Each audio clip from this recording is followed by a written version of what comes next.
আমরা যখন free screen recorder নামে এই স্ক্রিন রেকর্ডারটি ব্যবহার করি তখন একটা সমস্যায় পড়ি। সমস্যাটা হচ্ছে ফ্রিতে যেহেতু আমরা ব্যবহার করি, তো এই ওয়াটারমার্কটি দেখা যায় www.thundershare.net। এই ওয়াটারমার্কটা আমরা কিভাবে রিমুভ করতে পারি, আর ওয়াটারমার্কটা রিমুভ করতে পারলেই টোটাল সফটওয়্যারটাই হয়ে যাবে প্রিমিয়াম ভার্সন। কোনো ওয়াটারমার্ক নেই, খুব ইচ্ছা মতোই তখন ব্যবহার করা যাবে। তো চলুন কথা না বাড়িয়ে আমরা ওয়াটারমার্কটি কিভাবে রিমুভ করা যায় তা শিখে নিই। ওয়াটারমার্কটি ওয়াটারমার্কটি রিমুভ করার জন্য আমরা সফটওয়্যারের এই আইকনটিতে রাইট বাটন ক্লিক করব মাউস থেকে, এরপর ওপেন ফাইল লোকেশন এখানে যাব। ওপেন ফাইল লোকেশনে যাওয়ার পর এখানে আমরা ল্যাঙ্গুয়েজে যাব। এই ল্যাঙ্গুয়েজ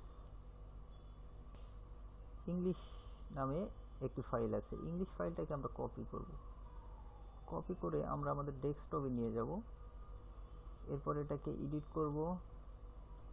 এখানে ওয়াটারমার্কটা মানে ওই www.thundershare.com এই লেখাটা কোনো এক জায়গায় আছে, আমাদের একটু খুঁজে বের করতে হবে কোথায় আছে। এই হচ্ছে এখানে আছে ওয়াটারমার্ক 2-তে। এটাকে আমরা জাস্ট ডিলিট করে দেব, কেটে দেব। এরপর আমরা ফাইলটাকে সেভ করে দেব।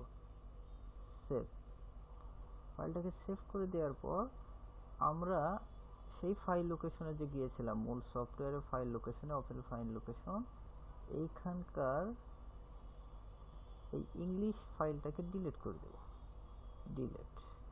কন্টিনিউ। এবার আমরা ডেস্কটপে এডিট করা যে ফাইলটা ছিল এই ফাইলটাকে এখানে পেস্ট করে দেব। ওকে, আমার মূল লোকেশনে ইংলিশ ফাইলটা এখন হলো, কিন্তু কোন ফাইলটা হলো? এডিটেড ফাইলটা।